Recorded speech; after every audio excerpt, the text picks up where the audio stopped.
भाजपा का बहुत नामी गिरामी नेता, इसकी एक कंस्ट्रक्शन कंपनी है। तो बिल्ली के गले में घंटी कौन बांधे।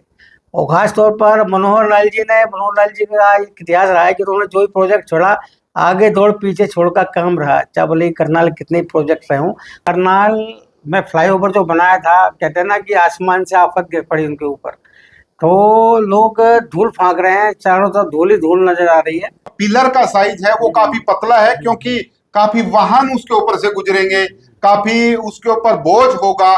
क्या ये पिलर उनका बोझ सह पाएंगे, तो ये भी एक जांच का विषय है। आज की चर्चा का विषय करनाल शहर धूल के गुबार में है। धूल फांक रहे हैं दुकानदार और करनाल के लोग। इस विषय पर आज हम चर्चा करेंगे, करनाल के लोगों को किन किन समस्याओं का सामना करना पड़ रहा है। करनाल में आपको बता दें कि एक फ्लाईओवर का निर्माण हो रहा है ताकि जाम से मुक्ति मिल सके, शहर में जो ट्रैफिक बढ़ रहा है उससे मुक्ति मिल सके। जी हाँ, मैं हूं विश्वाल राणा, आप देख रहे हैं नमस्ते भारत न्यूज। आज हम इस पर चर्चा करेंगे और इस चर्चा में हमारे साथ करनाल के वरिष्ठ पत्रकार शैलेंद्र जैन मौजूद हैं। इनसे भी बातचीत करेंगे और पूछेंगे कि जैन साहब, आज जिस तरह से करनाल में एक फ्लाईओवर का निर्माण हो रहा है, लोग धूल से वहां पर धूल फाक रहे हैं, उन्हें दिक्कतों का सामना करना पड़ रहा है, तो आप क्या कहेंगे, कैसे देखते हैं इस विषय को आप ये देखिए, करनाल में फ्लाईओवर जो बनाया था, कहते हैं ना कि आसमान से आफत गिर पड़ी उनके ऊपर। तो लोग धूल फांक रहे हैं, चारों तरफ धूल ही धूल नजर आ रही है।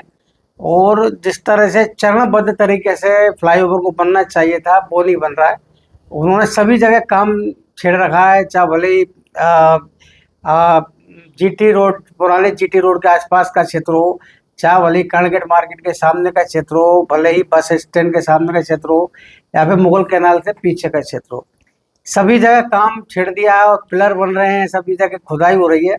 हालात ये कि हर तरफ धूल ही धूल नजर आती है। वहां से अगर हम सफेद शर्ट पहन के निकलते हैं जीटी रोड से, बाईपास से, तो लास्ट तक आते आते, कमेटी चौक तक आते आते आपकी शर्ट बिल्कुल पीली हो जाती है। इसमें जन साहब, मेरा विषय ये रहेगा कि लोग ये कह रहे हैं, जिस तरह से राणा एकेडमी से लेकर के वाल्मीकि चौक तक ये फर्स्ट फेज रहता और सेकंड जो फेज था, अगर कंपनी इसमें काम करती तो रेलवे रोड पर सेकंड फेज होता।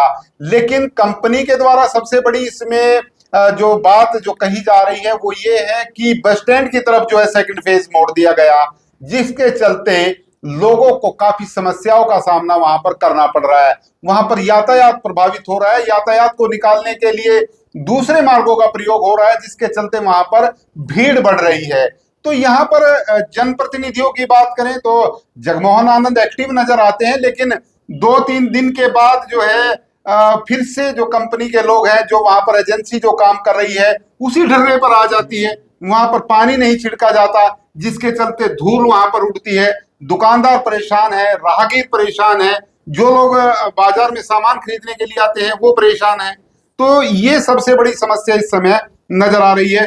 तो क्या इसमें हो सकता है जन साहब, अगर इसको ठीक किया जाए तो? देखिए, पहले डीसी के आदेश पर मीटिंग बुलाई थी और अनुभव मेहता जो एसडीएम, उन्होंने निरीक्षण भी किया था, एडीसी ने निरीक्षण किया था।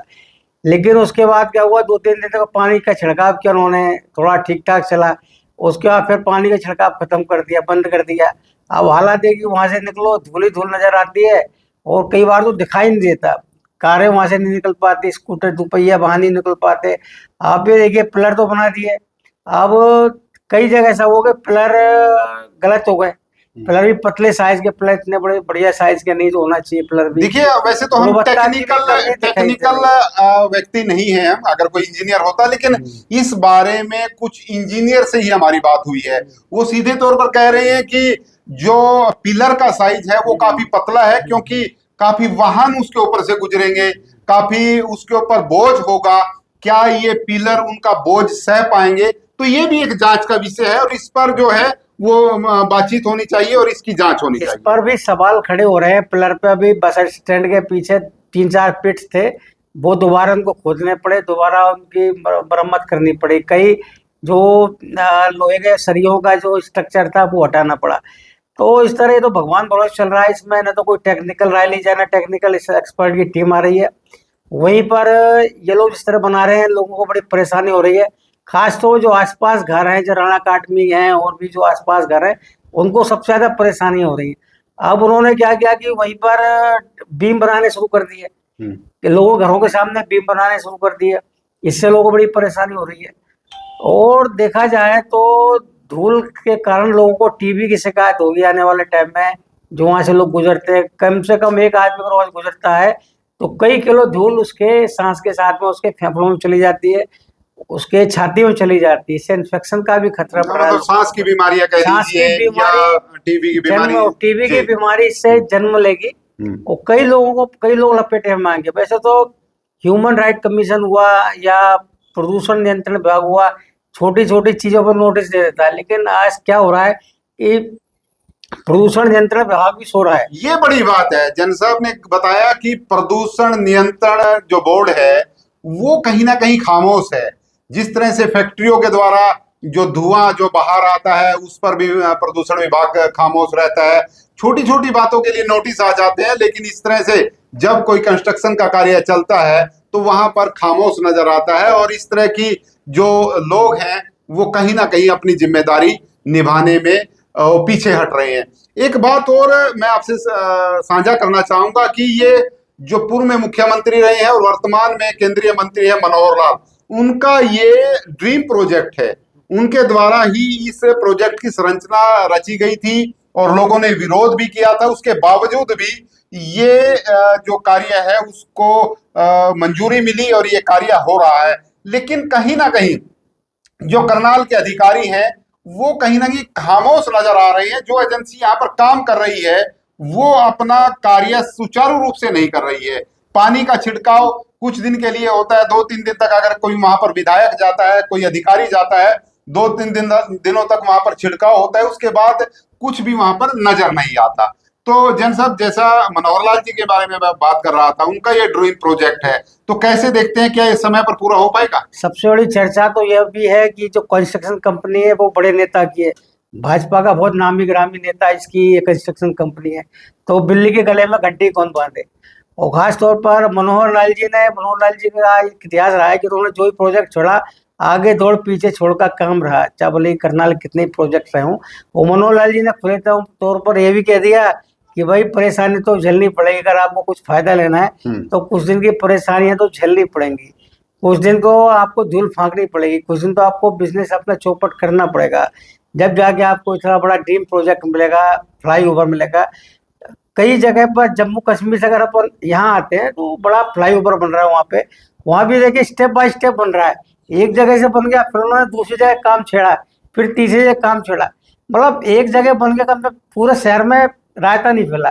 यहाँ तो ये पूरे शहर में उन्होंने खुदाई कर दी, पूरे शहर में उन्होंने खुद गड्ढे खोद दिए, पूरे शहर में पिलर बनाने शुरू कर दिए। कम से कम अच्छा होता है कि जीटी रोड बाईपास से लेकर और ये मुगल कैनाल तक पहले स्टेप बाय स्टेप बनाते, पूरा काम हो जाता, बीम का सारा सिस्टम हो जाता, उसके बाद वो आगे बढ़ते। अब तो समझ में नहीं आ रहा है कि क्या करना चाह रहे हैं जो उसके कॉन्ट्रैक्टर हैं, वो क्या साबित करना चाह रहे हैं, क्या इससे जल्दी काम होगा। हुड्डा विभाग के अधिकारी भी सोए नजर आते हैं इस मुद्दे को लेकर। हुड्डा विभाग के अधिकारी तो खामोश है। जब कहते हैं ना कि सैया हो कोतवाल तो डर खाएगा, जब इतने बड़े नेता की कंस्ट्रक्शन कंपनी है जैसे चर्चाओं में, कंफर्म न्यू में, चर्चाओं में, तो फिर कौन बोलेगा। अब डीसी भी नहीं बोल सकता, कोई नहीं बोल सकता उसमें। जी जी, बहुत बहुत धन्यवाद जन साहब। हमने एक त्वरित मुद्दे पर बातचीत की है। करनाल शहर का ये बहुत बड़ा मुद्दा है। शहरवासी के लिए ही, सुविधा के लिए ये काम हो रहा है और शहरवासी ही यहाँ पर परेशान है। लेकिन कुछ जो जनप्रतिनिधि जो है वहां पर जाते हैं, लोगों की सुविधा के लिए काम जरूर करते हैं, लेकिन जो कॉन्ट्रैक्टर है, जो कंपनी है, उसके द्वारा पूरी तरह से जो रूल है वो फॉलो नहीं किए जा रहे हैं।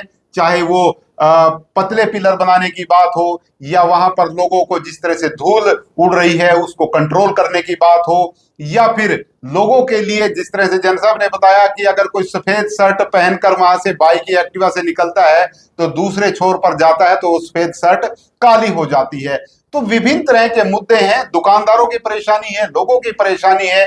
ये परेशानी कैसे दूर होगी, उस पर सरकार को और अधिकारियों को मिलकर काम करना होगा। ये खबर आपको कैसी लगी और शहरवासी इस बारे में क्या सोचते हैं, कमेंट के माध्यम से जरूर बताएं। और इस खबर को शेयर जरूर करें ताकि अधिकारियों तक, सरकार तक ये खबर जा सके। विश्वपाल राणा, नमस्ते भारत न्यूज के लिए, करनाल।